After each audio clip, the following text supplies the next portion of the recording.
참미 예수님, 지난 한 주간 주님 안에서 잘 지내셨어요? 오늘 이 거룩한 미사에서 여러분들이 미사곡으로 부르신 것은 우리 본당에서 만든 자료집이지만 이제 그레고리오 성가를 우리말에 맞게 그렇게 만들어서 우리가 부르는 것입니다. 한국 천주교회에서 주교님들이 이것을 미사 중에 부르기를 권하고 있죠. 그래서 우리 본당에서는 이미 하고 있는데 우리 평일에서도 했고 이미 9시 미사, 어제 저녁 미사도 했었는데 느낌이 그리 살지 않았어요. 그런데 오늘 11시 미사에 우리 성가대가 제대로 한번 불러주니까 느낌이 확실히 서는 것 같습니다. 같은 악보라도 누가 부르냐에 따라서 다른 것 같아요. 그래서 우리 성가대에게 수고했다고 박수 한번 부탁드립니다.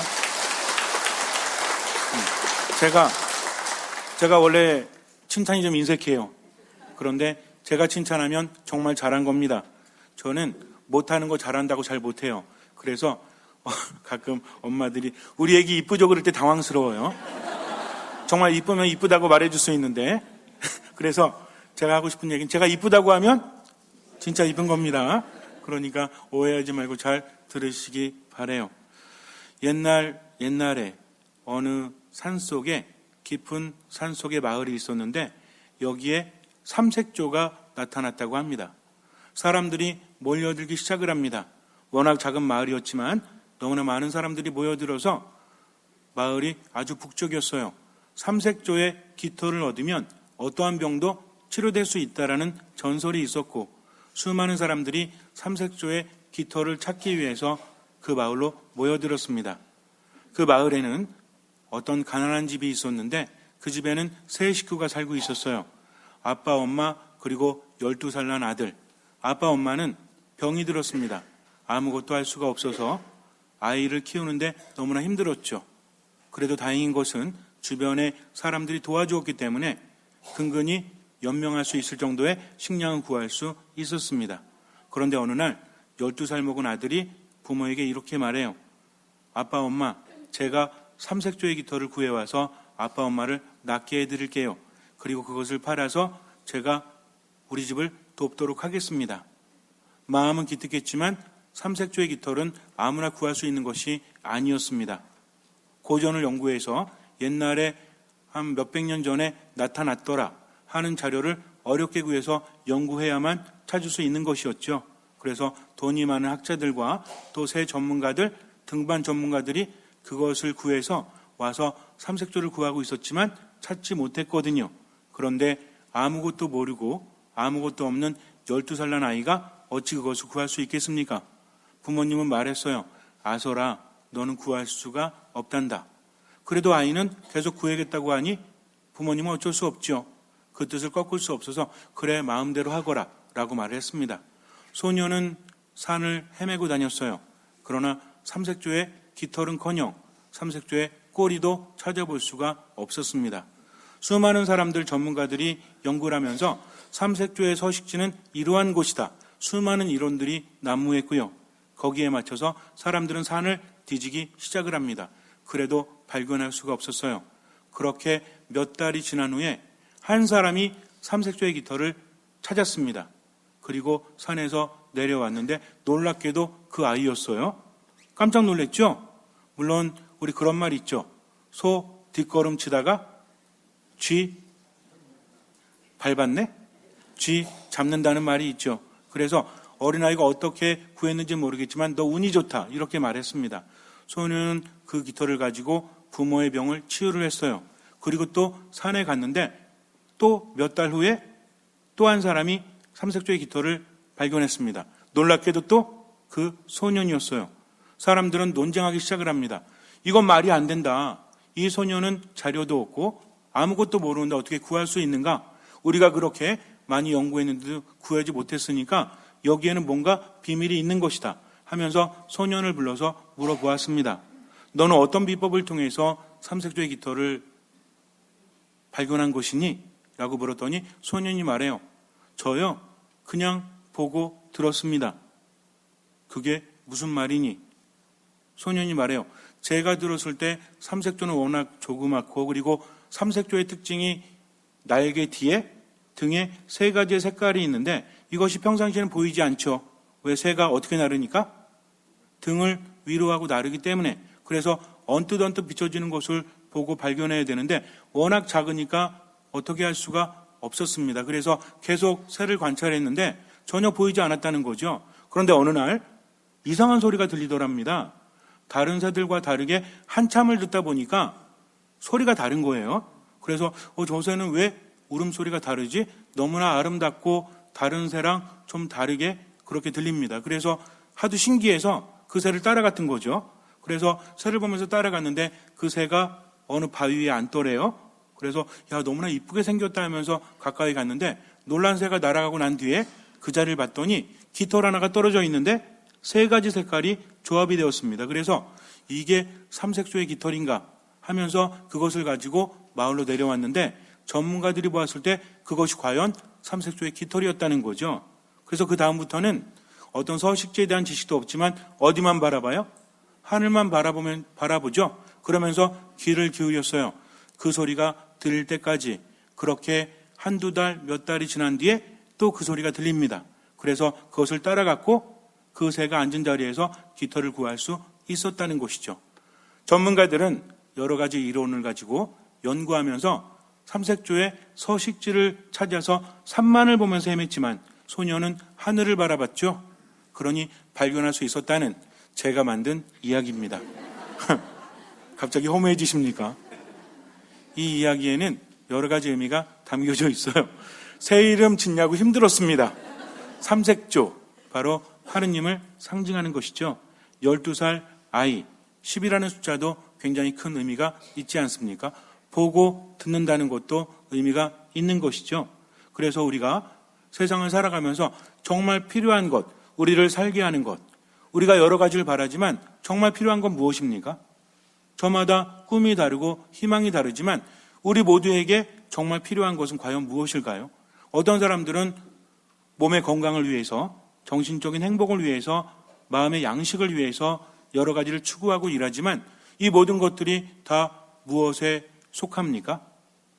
한마디로 말한다면 돈은 굉장히 많고 이뤄낸 것도 많고 지식도 많고 실력도 출중한데 평화가 없어요. 그럼 이 사람은 행복하다라고 말할 수 없지요. 평화롭지 않다. 이것은 굉장히 중요한 말입니다. 우울증을 앓고 있거나 또는 분노 조절 장애를 앓고 있거나 마음의 병이 있거나 몸이 아프거나 그러면 평화가 있어요, 없어요? 평화가 있을 리가 없죠. 그래서 평화라는 것은 누릴 때보다 잃었을 때 그 가치를 아는 것이죠. 우리가 세상을 살아가면서 무탈하게 그냥 아무런 걱정, 고통 없이 오래 살았으면 좋겠다. 그러나 인간은 누구나 마지막을 맞이할 수밖에 없죠. 그러니 중요한 것은 무탈하게 오래 살아가는 것이 아니라 살아있는 동안 가치 있는 삶, 행복한 삶, 즉 평화로운 삶. 현대인들은 어떻습니까? 물질적으로 그래도 예전에 비해서 풍부하게 살아가지만 마음이 편하지 않죠? 정말 그렇지 않습니까? 그렇지 않지 않습니까가 아니라 그렇지 않습니까? 뭘 해도 즐거움을 느끼지 못해요. 쫓기는 듯이 하루하루 살아갑니다. 다른 사람들과 더불어 살아가면서도 화가 납니다. 짜증납니다. 슬픕니다. 그리고 왠지 스스로 작아지는 느낌이 들어요. 이 모든 것 안에서 우리는 평화를 이뤄가고 있다는 거죠. 평화는 무엇입니까?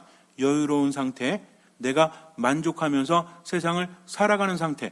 더 많이 가졌느냐, 갖지 못했느냐가 아니라 내가 무엇을 느끼느냐가 가장 중요하다는 거죠. 여러분들은 평화를 누리며 사십니까?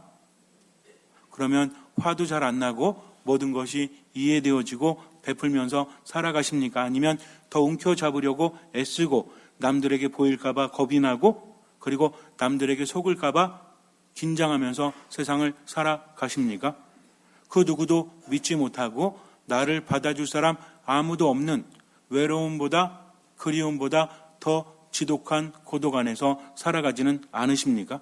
그렇다면 우리는 평화를 누리고 있다라고 말할 수 없는 것이죠. 평화란 무엇입니까?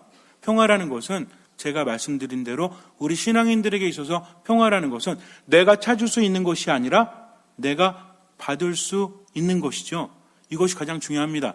신앙이라는 것은 내가 뭔가를 하는 것이 아니라 주님께 얼마만큼 맡기느냐에 따라서 달라진다는 거죠. 우리는 진리를 발견하고 진리를 찾는 사람들. 그런데 이것은 내가 찾는 것이 아니라 알려진 대로 길을 걸어가는 사람들이라는 거죠. 신앙생활 하면서도 이것을 깨닫지 못하면 힘들 수밖에 없어요. 주체는 내가 아니라는 거죠. 내 중심이 아니라는 겁니다. 그렇다고 해서 내 상태가 비참하거나 2차적이라는 얘기가 아니라 이끌어주시는 분은 따로 있고 나는 그것을 받는 거죠. 이게 중요합니다. 평화라는 것을 내가 정의하는 것이 아니라 나를 나보다 더 잘 아시고 나를 나보다 더 사랑하시는 주님께서 나에게 주시는 것, 그것이 바로 평화라는 거죠. 그렇기 때문에 평화가 뭔지를 먼저 깨달아야 합니다. 온전히 알 수는 없지만 그것이 뭔가 다르다는 것을 알아야 한다는 거죠. 그러기 위해서는 어떻게 해야 돼요?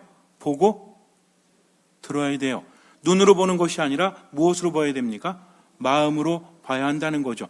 마음으로 본다는 것은 듣는 것을 의미하기 때문입니다. 듣는다는 것도 여러 가지 종류가 있는데 그냥 듣는 것이 아니라 나를 낮추고 집중해서 들어야 한다는 거죠. 소년이 수많은 새소리 중에서 삼색조의 소리를 구별해냈듯이 주의를 집중해서 듣게 되면 내 삶 안에서 들리는 전혀 다른 메시지를 받을 수 있다는 것입니다. 그것이 바로 하느님의 소리라는 거죠. 그렇다고 해서 당장 지리산, 계룡산으로 달려가서 소리를 듣는 것이 아니라 말씀 안에 머물고 미사 안에 머물고 기도 안에 머물면 그 소리가 들릴 수밖에 없어요. 하지만 중요한 것은 아무리 머문다고 할지라도 어떻게 머물러야 된다? 듣는 마음으로. 어떤 마음으로? 듣는 마음으로. 듣는 마음은 겸손함을 포함하기 때문입니다. 이제 우리는 평화가 무엇인지 알아야 돼요. 어떤 전시관에 그림 전시관에 갔는데 거기에 하나의 그림이 걸려져 있었다고 합니다. 사람들은 그 그림에 매혹되어졌다고 합니다. 그 그림은 다른 그림이 아니라 매우 커다란 그림이었는데 주변은 매우 어두웠어요.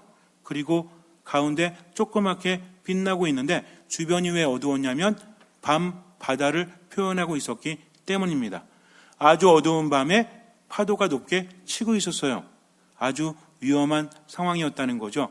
그런데 바위들 틈에 둥지가 하나 있습니다. 그리고 새들이 그 안에 들어가 있는데 어미새가 새끼새들을 날개로 감싸고 있어요. 이것이 극명하게 대조되어서 보입니다. 그런데 놀랍게도 그 그림의 제목은 평화였어요. 도저히 평화를 누릴 수 없는 상황, 느낄 수 없는 상황인데 제목이 평화였다는 거죠. 그런데도 사람들은 그 제목이 하나도 이상하지 않게 느낍니다. 왜냐하면 정말 그려진 그림 상태는 그것이 나타내고 있는 것은 어두운 밤에 세차게 몰아치는 파도, 거기에 새, 둥지, 그 안에 어미새와 새끼새들. 하지만 보는 사람들은 놀랍게도 그 안에서 평화를 느낄 수 있었다고 합니다. 왜 그랬을까요? 직접 보지 않으면 우리가 알 수 없겠지만 조금은 공감이 되십니까? 조금은 느껴지세요? 어떤 그림인지? 여러분들 이쪽에 맨 뒤에 있는 렘브란트의 그림, 앞에 있는 분들 너무 목 심하게 돌리다가 큰일 나시니까 나중에 보셔도 되는데요. 저긴 폭풍 속에 제자들과 예수님이 있죠. 주변 갈릴레아 호수까지만 이스라엘 사람들은 워낙 크기 때문에 갈릴레아 바다라고 불렀습니다. 주변 둘레가 거의 50km 가까이 되기 때문에 굉장히 넓거든요. 그런데 거기에 한번 풍랑이 치면 바다와 비슷해요. 물론 바다는 더 크게 몰아치죠. 제자들은 어떻습니까?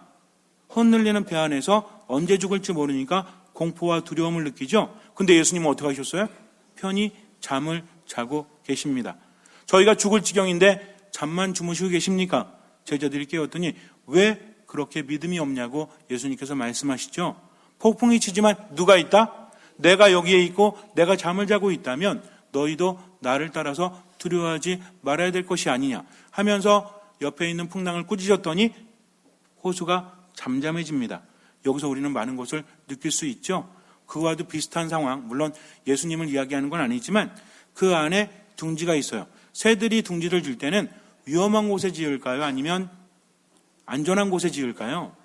안전한 곳에 짓죠. 까치집 가끔 보십니까? 우리 동네는 까치집이 있나요? 저기 큰 나무에 보면 맨 꼭대기에 집 지어놨죠? 볼 때마다 아슬아슬해요. 떨어지면 어떡하지? 이런 생각을 합니다. 떨어진 까치집은 저는 본 적이 없어요. 여러분들은 본 적이 있으십니까? 새들이 대충 지는 것 같아도 집을 지을 때 보면요, 이것저것 물어다 짓는데 종류가 굉장히 많죠. 나뭇가지만 있는 게 아니라 지 깃털도 뽑아서 하죠. 또 이것저것 이래서 안락하게 집을 짓는다고 합니다. 여러분들, 세상에서 집을 가장 잘 짓는 동물이 누군지 아세요? 새? 라고 말할 뻔했죠? 아니래요. 거미래요, 거미. 그래서 거미가 줄을 칠 때는 놀랍다고 합니다. 물론 이렇게 제가 그 얘기를 듣고 이렇게 우산으로 찢어봤어요. 찢어지더라고요. 그걸 말하는 것이 아니라 찢어져도 무너지지 않죠. 이렇게 한쪽은 이렇게 되지 않습니까? 그래서 건축가들이 여태까지 무지하게 연구를 해도 이 비밀을 밝혀낼 수가 없대요. 정말 적절하게 그렇게 짓는다고 합니다. 그래서 거미는 세계 최고의 건축가라고 그래요. 그 다음에 잘 짓는 동물이 누군지 아세요? 새라고 저는 생각을 해요. 이건 확실하지 않습니다. 거미는 확실한데 새는 확실하지 않아요. 그래서 새들이 집을 지을 때 보면 특별히 제비라는 놈은 사람들 사이에 집을 짓죠. 아세요? 그래서 장터에 가면 제비둥지가 있고 또 집에 제비둥지가 있는데 제비가 굉장히 똑똑하대요. 그리고 아주 민감하다고 합니다. 그래서 어떤 집을 가든지 제비가 집을 짓고 있으면 이 집은 어떤 집이다? 화목한 집이다. 착한 집? 홍보가 다 그거요? 물론 그럴 수도 있는데 제비는요 아주 민감해서 우선은 사람들 사이에 집을 짓는 이유는 뭐냐면 자기 새끼들을 보호하기 위해서래요. 뱀 같은 거 있죠? 사람들이 많은 곳에는 뱀이 잘 안 오잖아요. 그러니까 자기 새끼들을 보호하기 위해서 처마 밑에 집을 짓지만 뱀들이 또는 또 다른 동물들이 누릴 수 없을 만큼 사람들이 많은 곳, 그런 중에도 어떤 곳? 평화로운 곳. 그래서 그 제비들이 집을 짓는 집에는 부부싸움이 별로 없대요. 싸우더라도 약하게 하죠. 맨날 후라이팬 집어 던지고 의자 날라다니고 서로 악을 쓰면서 공격하고 그러면 누가 안 살아? 제비가 안 살아요. 그래서 제비는 놀랍게도 이동 처리되어서 날아갔다가도 그 다음 해가 되면 같은 집으로 돌아온대요. 이렇게 아주 까다롭고 민감하다고 합니다. 그래서 저는 여러분들 집에 갈 때마다 뭘 찾아요? 제비집을 찾았지만 찾을 수가 없었어요. 고로 여러분들의 집은 평화롭지 않은 집이다? 물론 그건 아니겠죠. 아파트에 어떻게 제비가 집을 지을 수 있겠습니까? 그래서 이 제비란 놈은 참 희한한 놈이라고 합니다. 어떤 의미가 있다라는 거죠. 둥지를 지을 때는 우리는 이해할 수 없지만 새들은 나름대로 원칙을 가지고 있다라는 거죠.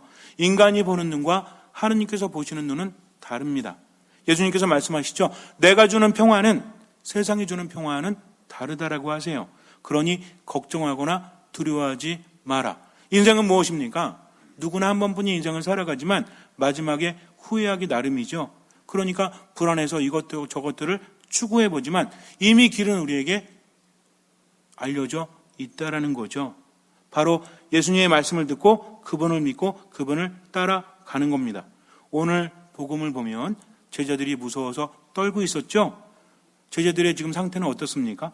그렇게 믿었던 모든 것을 걸었던 예수님께서 무참하게 돌아가셨을 때 그들은 한마디로 요즘 시쳇말로 뭐에 빠졌어요? 멘붕이라고 들어보셨어요? 멘붕이 뭐예요? 멘탈 붕괴라면서요. 그러니까 아무것도 할 수 없는, 저는 이 말 들으면서 누가 지어낸지 모르겠는데 기가 막힌 말 같아. 우리 그렇지 않습니까?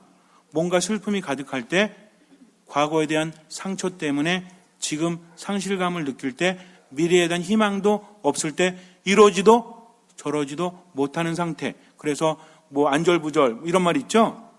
근데 멘붕보다는 좀 약한 것 같아요. 혹시 멘붕보다 더 강렬하게 다가오는 말이 있다면 저에게 알려주시기 바랍니다. 제자들은 그랬어요.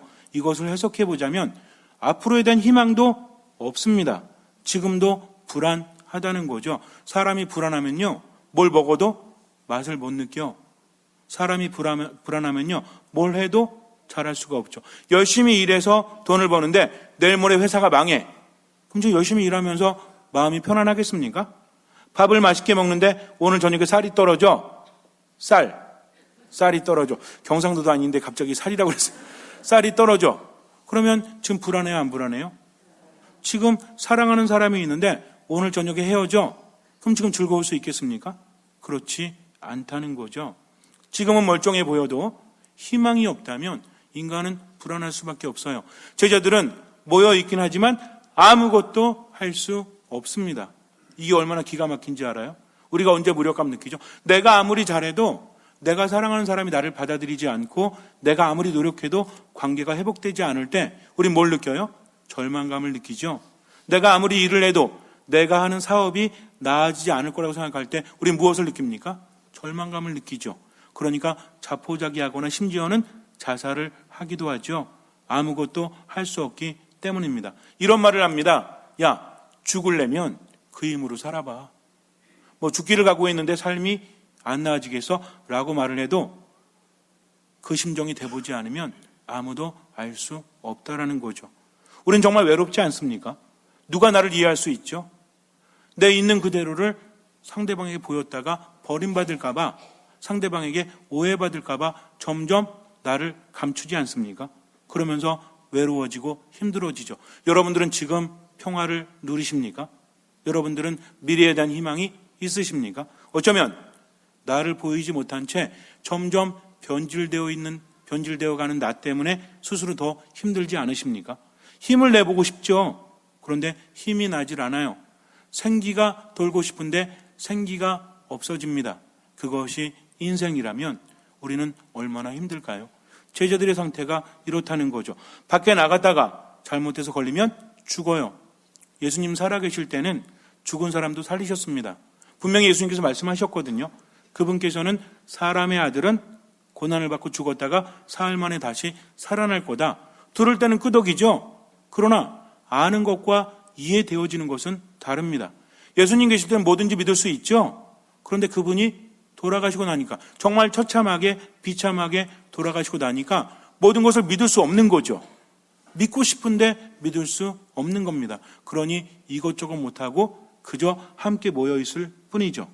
그런데 여기서 엄청난 반전이 일어나죠. 예수님께서 갑자기 나타나십니다. 그러면서 그들 가운데 서십니다. 요한복음에서도 루카복음에서도 그들 가운데 서셨다라고 해요. 가운데 쓴다는 것은 무엇이죠? 지금 불안하고 두렵고 공허하고 우울하고 절망적인 상태가 흐르고 있었다면 그 중간에 맥에 누가 계신다? 예수님께서 갑자기 나타나시죠. 맥을 잡으신 겁니다. 그러면서 모든 것들이 변화되기 시작하죠. 예수님께서 한마디로 간파하시고 말씀하시죠. 평화가 너희와 함께. 이런 기가 막힌 표현이 어디 있습니까? 지금 우울하고 불안하고 슬프고 절망적인데, 즉 뭐가 없다는 얘기죠? 평화가 없다는 겁니다. 그런데 그분이 뭘 주세요? 이 평화는 그들이 찾은 평화가 아니라 예수님께서 주시는 평화라는 거죠. 제자들은 너무나 기뻐요. 그런데도 믿을 수가 없어요. 인간이 그래요. 얼마나 나약한지 아십니까? 눈앞에 있는 것을 믿고 싶고 따라가고 싶은데 여태까지 받은 상처 때문에 잘 안 된다는 거죠. 부부간에도 서로 화해하고 또는 사랑하는 사람과 서로 화해하고 잘 하자고 해도 마음의 상처 때문에 잘 안 될 때가 있죠. 어떤 일 할 때도 그래 열심히 한번 해보자. 내일부터 화이팅. 내일 당장 내일이 되면 어때요? 오늘부터 말고 내일부터 화이팅. 그 다음날이 되면 또 어때요? 오늘부터 말고 내일부터 화이팅. 두려우니까 미뤄가는 거죠. 그러나 정말 중요한 것은 주님께서 주시는 평화는 이 모든 것들을 새롭게 한다는 겁니다. 아직도 믿지 못하지만, 그러니까 예수님께서 뭐라고 하세요? 아이고 답답하다. 내가 나타났으면 믿어야지 왜 믿지 못하냐? 이러시는 것이 아니라 자 보아라. 너희들이 지금 두렵기 때문에 내가 유령인 줄 착각할지 몰라. 그런데 내 손과 발을 봐. 유령은 살과 뼈가 없지만 나는 이것이 있지 않느냐. 예수님의 상태는 완전히 다른 상태였거든요. 제자들이 알아보지 못했잖아요. 처음에 나타나셨을 때. 그리고 막달라 여자 마리아도 알아보지 못했죠. 그런데 어쨌든 중요한 거 예수님 뭐가 있다? 살과 뼈가 있고 상처가 남아 있다는 거죠. 그러니까 예수님은 살아있는 분이고 그리고 십자가에서 돌아가셨던 바로 예수 그리스도시다. 이것을 알려주는 거죠. 그러면서 또 뭐라고 하십니까? 여기에 먹을 것이 좀 없느냐. 그랬더니 구운 생선 한 토막이 있었죠. 이거 어떻게 하십니까? 그들 앞에서 잡수십니다. 왜 잡수셨을까? 1번 배가 고프셔가지고, 2번 제자들에게 뭔가를 전해주기 위해서, 2번이겠죠. 즉 잡수신다는 것은 잡수실 필요가 없지만 이제 새로운 그분은 이제는 하느님으로서 잡수실 필요가 없지만 그러나 제자들을 이해시키기 위해서 그들 앞에서 잡수셨다는 거죠. 그 다음에 제자들이 복음을 전할 때 뭐라고 하는지 아세요? 사도행전을 읽으면 이렇게 하죠. 그분은 돌아가신 지 사흘 만에 우리 앞에 나타나셨고 우리와 함께 잡수셨다라고 합니다. 그러니까 예수님의 부활을 그렇게 전했다는 거죠. 즉 예수님께서는 지금 제자들을 이해시켜 주시고 그들이 깨닫게 도와주시는 겁니다. 뭐가 느껴지십니까? 엄청난 사랑이죠. 엄청난 이해죠. 우리는요, 그 누구도 나를 이해할 수 없다라고 하지만 누가 이해하십니까? 예수 그리스도께서. 그 다음에 어떻게 하시죠? 그들의 마음을 여시어 성경을 깨닫게 해주셨다라고 합니다. 마음이 열리지 않으면요, 아무리 고개를 끄덕여도요, 안 돼요. 우리 그렇지 않아요? 이거 해야 돼. 그래, 맞아. 해야 돼. 우리 하자. 근데 안 해. 왜? 마음이 동하지 않는 걸. 사람들은 뭘 하는지 아세요? 생각하는 거 하지 않습니다. 뭘 합니까? 느껴지는 거라죠. 하고 싶은 거 한다는 얘기입니다. 내 마음이 열리게 되면요, 변화하는 것이 아니라 뭐가 되죠? 변화가 된다는 거죠. 이제 이해되십니까? 변화하는 것은 내가 하는 것이지만 변화되는 것은 그분의 이끄심이 있을 때 가능하다는 거죠. 믿음은 무엇입니까? 눈앞의 절망 속에서도 포기하지 않는 것은 예수 그리스도라는 희망이 있기 때문입니다. 세상 사람들이 다 나를 외면해도 세상 끝날까지 너희와 항상 함께 하겠다는 주님께서 계시기 때문에 나는 평화를 누릴 수 있는 것입니다. 그러나 기억해야 될 것은 내가 주는 평화는 세상이 주는 평화와는 다르다라고 하셨죠.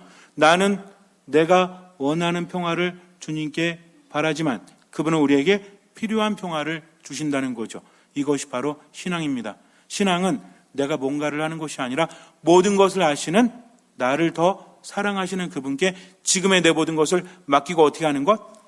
나를 낮추고 듣는 것. 그럴 때 내 마음속에 평화가 찾아오는 것이죠. 그래서 신앙에서는 겸손과 순명이 중요합니다. 겸손과 순명은 좀 어려운 단어죠. 그러니까 어떻게 하면 돼요? 어떤 상황에서도 판단하지 않고 모든 것을 주님께 맡기고 어떤 마음으로? 듣는 마음으로 미사, 말씀, 기도 안에 머물면서 어쨌든 베풀면서 살아가는 것. 그럼 나머지는 주님께서 채워주신다는 거죠. 잠시 눈을 감으세요. 걱정하지 마십시오. 두려워하지 마십시오. 그러나 한 가지 기억하십시오. 모든 것을 주님께 맡기십시오. 비록 지금 내 앞에는 절망이 도사리고 있다고 느껴질지라도 그분을 믿고 최선을 다해서 지금을 살아가십시오. 때로는 의욕이 일 때도 있어요. 걱정하지 마십시오. 그분께서 풀어주십니다. 그분의 방식으로. 안달하지 말고 기다리십시오. 끊임없이 기도하십시오. 모든 일에 감사하십시오. 언제나 기뻐하십시오. 오로지 예수 그리스도 때문에 듣는 마음으로 그분 안에 겸손되이 머무십시오. 주님께서는 그 믿음을 보시고 우리 삶에 놀라운 기적을 일으켜 주실 것입니다. 아멘.